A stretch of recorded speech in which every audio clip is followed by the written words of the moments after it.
まずね、はい、11月30日、はい、やりましたよ。はい、やりきりましたけれども、はい、ちょっと一人ずつね、はい、なんかこうちょっとしたまあ大変だったところとか、うん、もう織り交ぜながら、はい、ちょっとお話が聞けるといいなと思いまして、はい、まずエミちゃんありますか？エミちゃんには、ちょっと待ってください。はい、僕から話そうか。じゃあ、そうですね。いい？会場装飾をさせて。あ、そうそうそうそう。エミちゃんはもう会場装飾をしてくれた。はい。要はもう来てくれた人は分かると思うんだけど、はい、会場のステージにあるなんかこういろんな装飾とか、この上ね、フロアの上とかね、にあった装飾をしてもらったんですよね。はい、いつも前から準備してくれて。そうですね。賞味でも1週間前ぐらいかな、具体的に作り込み始めたのは。そうなのね。大変ではなかったです。なんか楽しかったです。本当？いやでもさ、それだけじゃなくてもさ、そもそもエミちゃんには衣装をやってもらったり、それからまあその正規のグッズだとか、あらゆるものをエミディレクションでやってたじゃないですか。一緒にやってくれて。そんな待って11月30日、まあエミちゃんのメンタルも心配しつつ、いやそういう楽しくニコニコ見てましたよ。本当？はい。いやだから俺リハ見てるエミちゃんとか見て、なんか胸にくるものあったんや。本当に私失礼ながらエミさんの顔見れなくて、本当にエミさんの顔見たらもうわってなってバーってなると思ってあんまり見れなくて。いやそうお客さんたちがね可愛い飾り付けだったとかね、会場キラキラふわふわで最高でしたとかね、素敵な会場でしたとかね、素敵とか言ってますよ。嬉しい。ありがとうございます。ありがとうございました。いやでも本当にまあでもそもそもその私が西暦13位やと一番最初に関わったのがバニラドロップスの MV だったんですよね。そうね。みんな知ってんのかな？ちょこちょこ言ってる？ちょこちょこ言ってますね。でその時は私はまだ子供メンタルじゃなくて、そうね。そうで社長ともが撮影で会ってなくて。会ってない。そうですね。そうでその時の装飾を見て品川インターシティの会場装飾のお仕事いただいて、でその品川以来だったんですよね、会場装飾西暦でできたのが。そうだね、確かにそうだった。でなんかうらりちゃんだっけ、待ち受け画面にして、そうですそうなんか品川の時の装飾の写真をなんかその待ち受けかなんかにしてくれてるみたいな話とか、あとなんかみないちゃんがすごいそのバニラの MV が好きみたいな話を聞いてて、なんかこういつかこのメンバーでまた会場装飾できたらいいなっていうのはずっとあったから、だから私はなんかその大変だったとか、まあ、もちろんその寂しいとかもあったけど、大変だったはあんまりなかったですね。なるほどね。はい、強いて言えば夢のない話をすると、あれ全部撤収してうちに持って帰ったんですよ。すごい。なるほどね。やっぱそれをこう燃えるゴミの日に出すじゃないですか。それ大変だ。それはちょっとそれが一番大変でした。なるほどなるほど。はい、想像するだけで。いやでも楽しかったです、やっぱりなんか、なんかやっぱこういうの好きだなと思いました。なるほどね。はい、本当に品川思い出して。いやこれなんだ、私だからそう品川の時のコモちゃん思い出しちゃって、なんかコモちゃんがその11月30の MC で喋ってるの聞いて、コモちゃんがちゃんと喋れてると思って。あの日ちゃんと喋ってなくて社長にどしかられてたのが品川だった。あ、そうはい。なんかまあでもメンタルは元気でしたよ、あの日。本当ですか？よかった。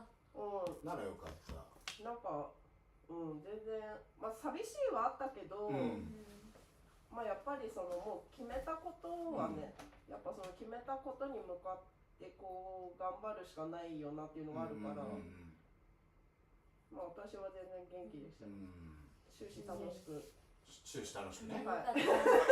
終始楽しく。一番良かった。いやでも楽しかったです。なるほどね。はい。ありがとうございます。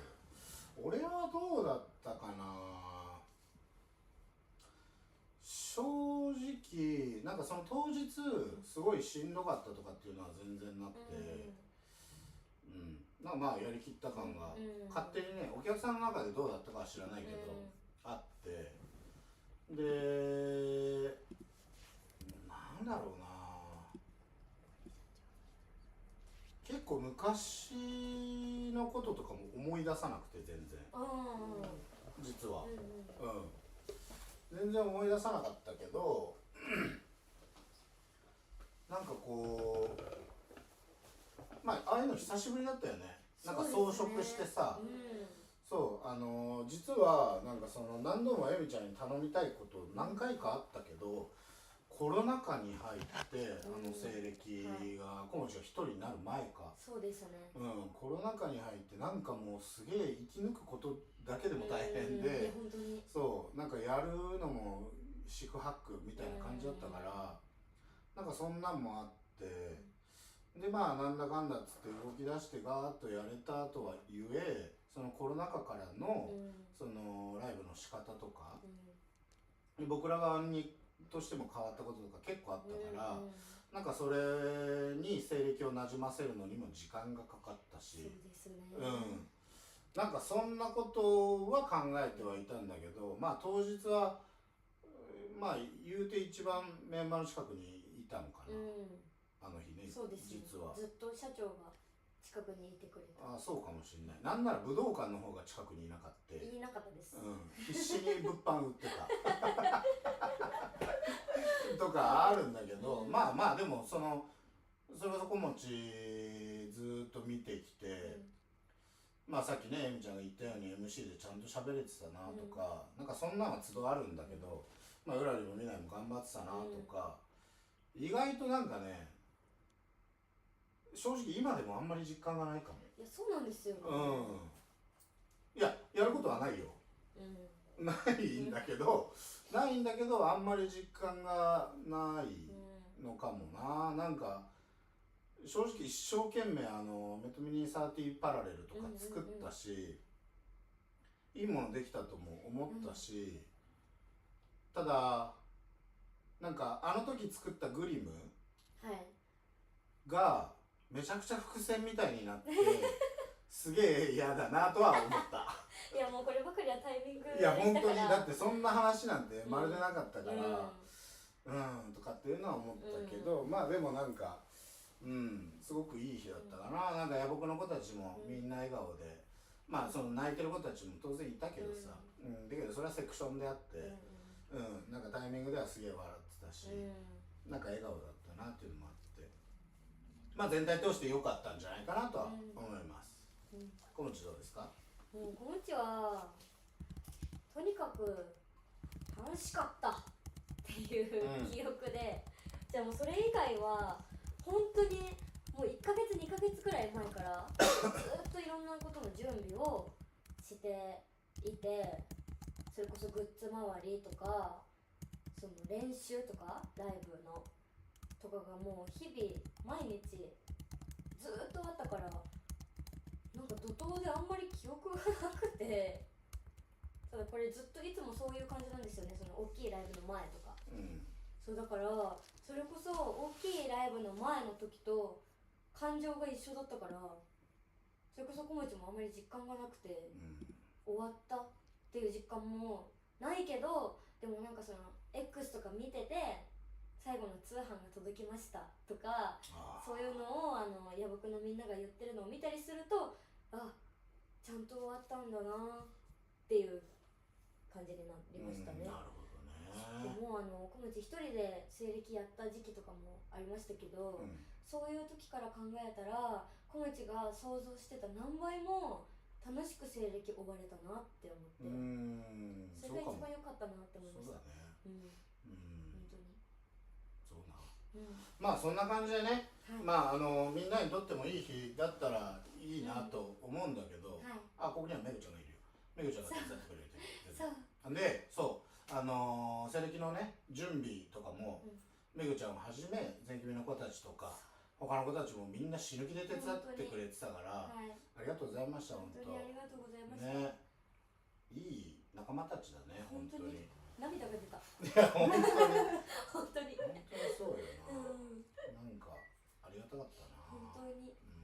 いい仲間、子供メンタル。本当だね。いろんな話を聞きたいなと思うわけですけれども、はい、まずエミちゃんに、はい、ちょっと出会ったところからちょっと話そうかなと。突然？そう。突然ここで私と社長の出会いの振り返り。そうそう、まあ出会いというか、なんでエミちゃんにこれを頼むことになったかっていうね、ところからちょっとこの間さ、俺はエミちゃんに出てよって言ってから考えてたわけ。どんな感じだったかなって考えてたわけ。で、もともとはその、MV の監督の千織ちゃんが、エミちゃんの友達で、エミちゃんが MV の現場に来てくれたと。で、それを見た俺が、この人めっちゃいいじゃんってなって、スタッフの子に呼べって言って、来てもらった。これが出会いなんだけれども、そう、出会ったんだけど、まあいろんな話をこう聞いたり、質問攻めにするわけよ、俺はね。常にする。ほんでしてった中で結局あなたは何の人なのみたいな話があった時にまあこういうイラスト描いてましてとかで最近はこんなこともやってるんですみたいなっ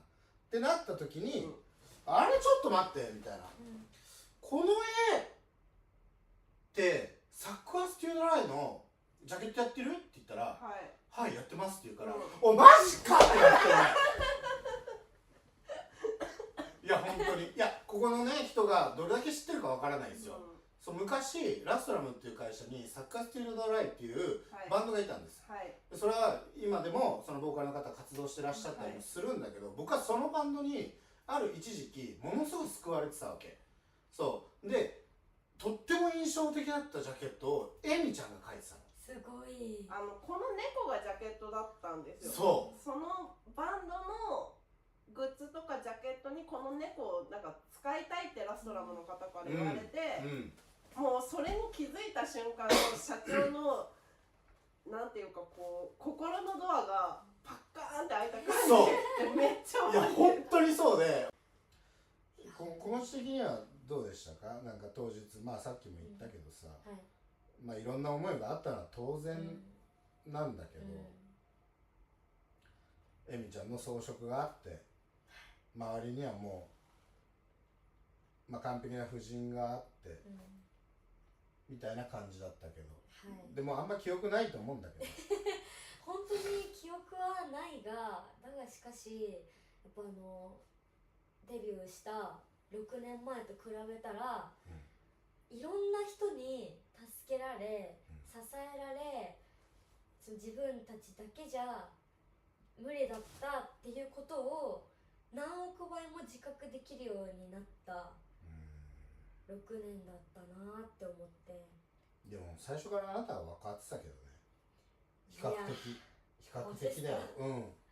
いや分かりたいから分かるようにって思ってやってきてましたけど、それでもやっぱ見えない部分とか見えてない、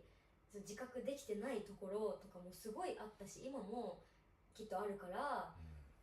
それはこれからもちゃんと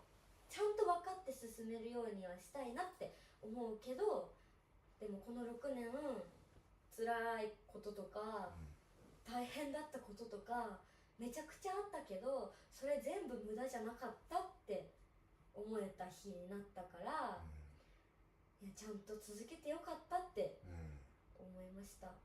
なるほど、思わせてくれました、みんなが。まあそうね、本当に、やめなくてよかったって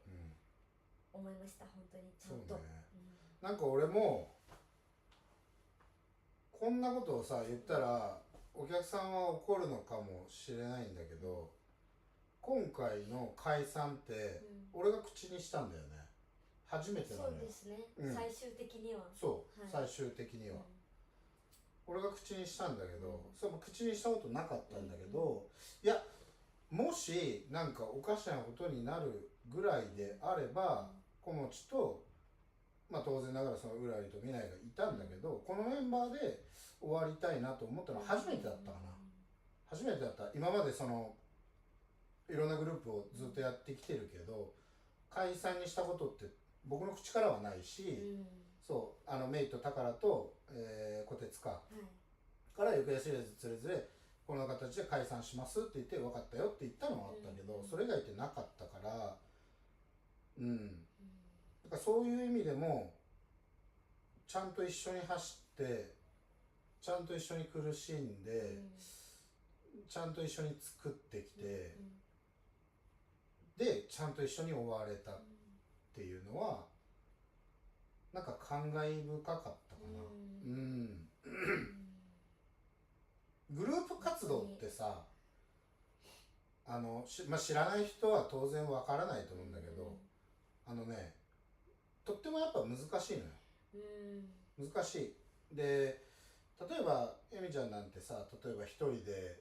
いろんなものを作ってると思うんだけど、いやだから簡単ってことは絶対ないのよ。絶対ない。で、ものを作っていくってこと自体はもうとてつもなく難しくて、でそれをみんなでやるってすごくむずいんだよね。だから今回の解散において何が原因なんていうものも存在しないんだよね。存在しないんだけど、僕は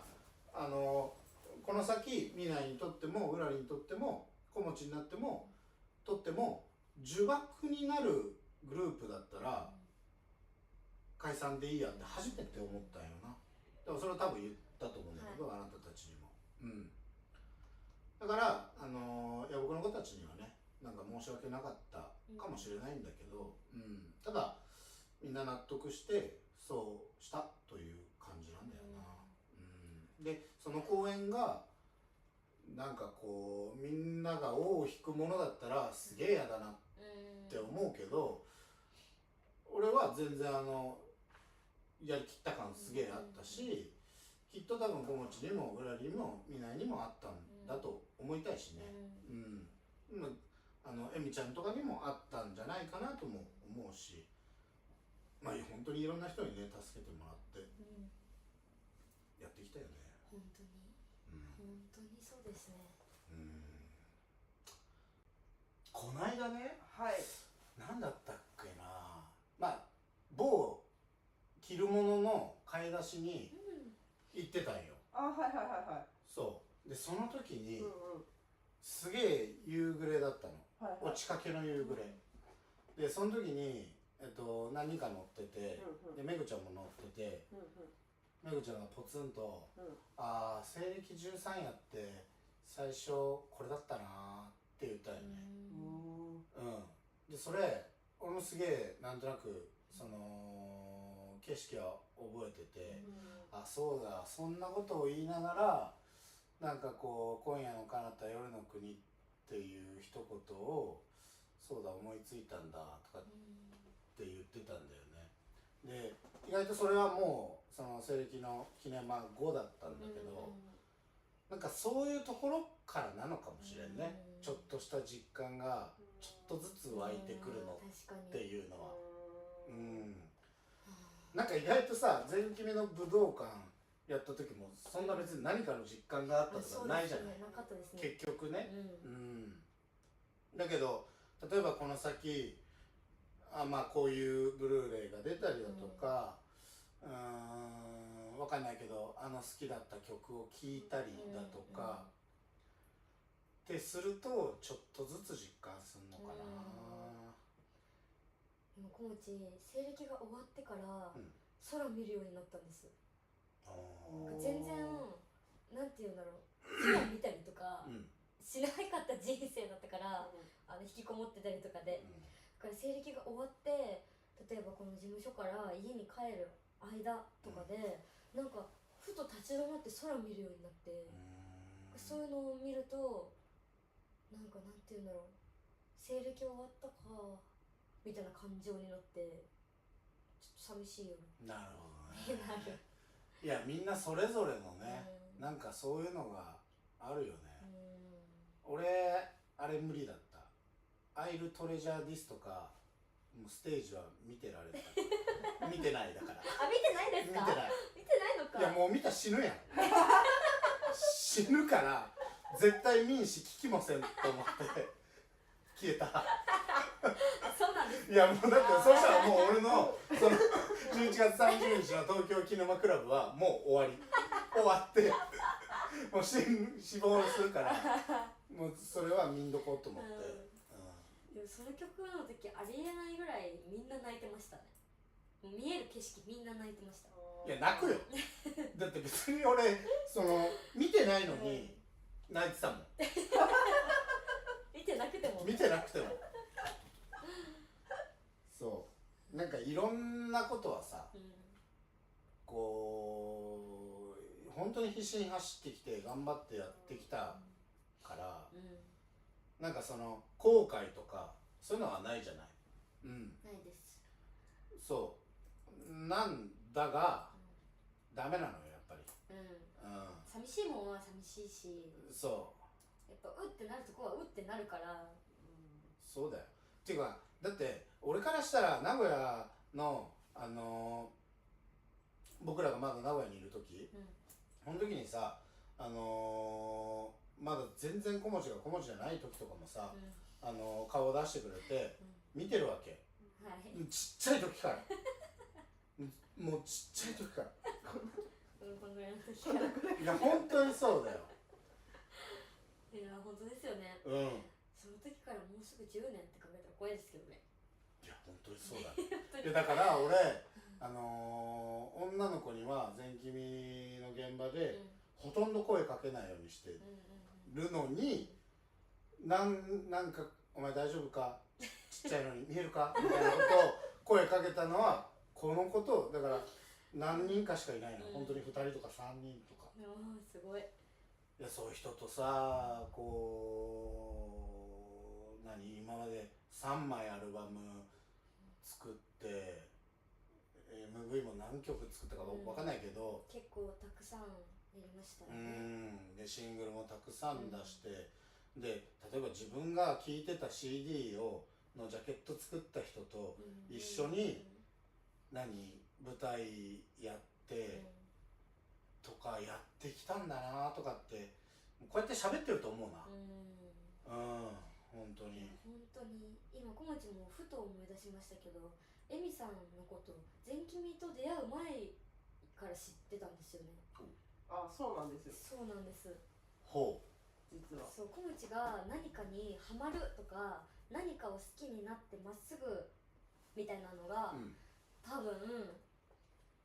何年だろう、2014年とかですかね、多分あれぐらいの時ってぐらいの時にエミさんのイラストを知って、そこからずっと好きだったんですよ。へえ、おもろ。それを本当に1年前とかですか。そう、車の中で急に言われて、それまで一言もそんな話は聞いたことがなかったのに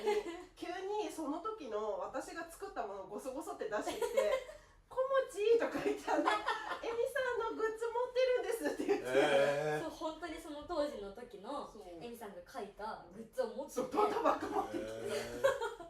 写真見せたりとかして、だから小餅にとっても社長がさっき言ってたみたいに小餅が小餅になる前から、その出会って好きだった人と、そしてその全君に出会ってその時お父さんのように可愛がってくれた社長と、でその時こうやって泣きながらハグをしためぐみんと。そうだった。お前してたちょっとそれやばいわ俺泣いちゃう泣いちゃう今ちょっと小餅も思い出してグッてきてるけど。いや来てるわ、俺も来てるわ。だって見たもん俺それそうやって進んできたいろんな人と泣かないでいろんな人と一緒にいろんなものを作ってこうやっていろいろできたのすごい嬉しかったし、だからそういうことをさせてくれた経歴があったから、多分これからの小餅の人生もキラキラだし、経歴が教えてくれたこといっぱいあったから、きっと死ぬまで経歴に助けられて生きていくんだろうな。いやそうね、本当にそうね。なんかやっぱ運命よね、いろんなことがね。本当に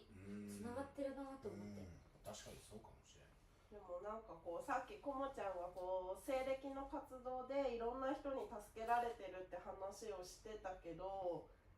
やっぱりこう私もこうちょっと近い立場でこう西暦に関わることで救われたことがたくさんあったから、でもやっぱりその結局音楽周りのそのデザインとかそのビジュアル関係の仕事ってやっぱりその歌ってくれる人がいないとできないことがとてもてか歌ってくれる人がいないと成立しないことばっかりだから、だからそういう意味で言うとそのこもちゃんが周りに助けられてるなって思ってるのと同じように私はこもちゃんに助けられたなって思うことがたくさんあったかな。ありがとうございます。いや本当にね、俺今でも忘れないのはこもちがしんどそうでも俺絶対こもちばっかり止めてたんだけど、お前絶対やめちゃダメって言っててまあ他の人は俺言わないんだよね。あ、お疲れ様でしたって言うんだけどダメ、もうなんか言いそうになったらダメって言ったもうその言葉すら言わせてもらえそうな言わせてない、言わせてないんだけど、だから俺そのキネマが嘘になっちゃうのも絶対嫌だったし、だからまあやれてすごく良かったし、本当に、あとはまあビーツかな、コロナ禍だったような気がするんだけど、渋谷、そう、でこもち一人で立って歌ってて、いやもう頑張れって思ってたんだけど、どんだけしんどくても頑張れって思ってたんだけど、それ見たその時さバンドのやつらめっちゃ出てたんよ。そうですね、バジトマとかメイドインミーとかエテもそうだし、誰がいたかな覚えてないけど、いろんなやつがいたわけ。そのネット系のやつもいっぱいおったし、あれの後ろでね、なんだっけ、ズレズレのさ、メイとコテツと小町さんじゃなくてタカラちゃん、タカラのバックバンドとかねそういろんな人がいて、けどそいつらが全員口揃えてあの人めちゃくちゃかっこいいっつって言ってたんだよね。足服も当然そう、年末ね、そうこもち見てやっぱ、そういう人に育ってくれて嬉しかったなと思ったし、逆にそういう人がなんかキネマの日、俺笑っちゃったんだけど、MC してたよこもちが、すげえちゃんと、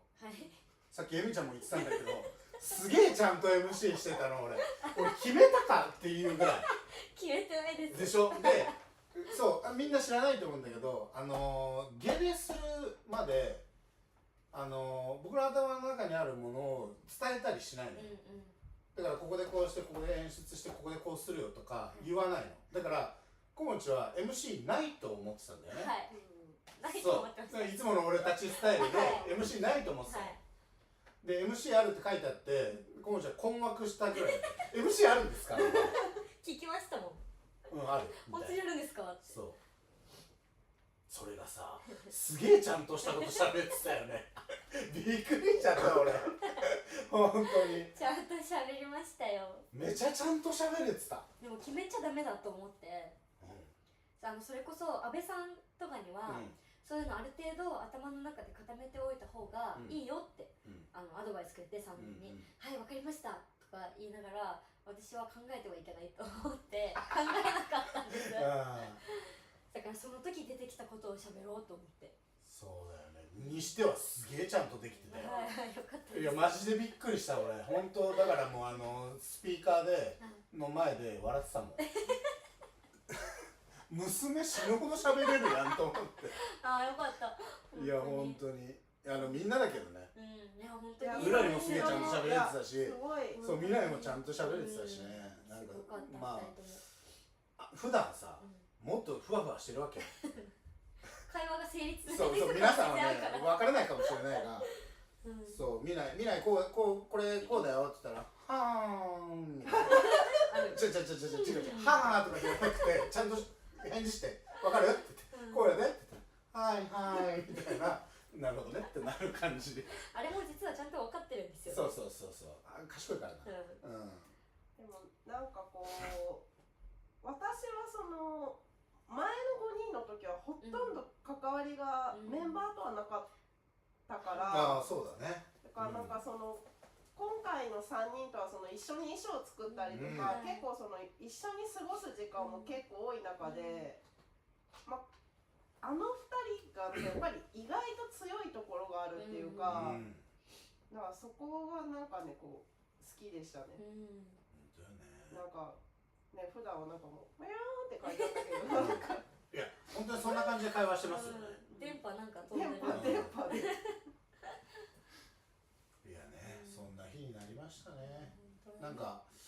まあみんなの中でもね、何かこう感じるものがあるような一日になってたら嬉しいなと思うし、最後のアンコールの前かあれアンコール3回あったよね。アンコールが2回ありました。の1回目のアンコールの時にうらりちゃんの当日肩紐が取れちゃって、でその時になんか取れたと思っても私は針に糸を通してスタンバイしてたしててもう次のアンコール出る時はやっぱりこう思いっきり踊れるようにもう絶対間に合わせようと思ってたんだけど、なんかあれ最後縫ってる時が一番なんかもう泣きそうでした。なんかこれ最後来て頑張ってくれたんだなっていうのがはぁみたいな。いやすごかったです、あの時のエビさん。本当にすごかったです。エミちゃんとめぐみちゃんね。いや本当に。めぐみちゃんもうずっと待機してたから。いや本当に。ほんなら今度さアンコールで帰ってきた時にさ、娘がさ子持ちがさ足がつっててさ足痛いって泣き出してさほんでもうなんかありえん釣り方してたからあれも大変だったよな。いやすごかったんですね。コーチこうやって言ってでも動けなくて。そう確かステージ横で見てるめぐみさんもエモかったですね。いや本当に動画撮ってくれてて、いやそうそれ気づいてやだーあそこはすごいなんかもう、なんかエモ空間だった。どこ見ても涙出るみたいなエモ部屋みたいな感じだった。本当にね。暖かかったな。いや暖かい一日だったよね。それはもう当然ながらいや僕のみんなが、みんなもう何よりだったけどね、何よりでした。本当にそう、みんながいたからキネもやれました。だね。であとは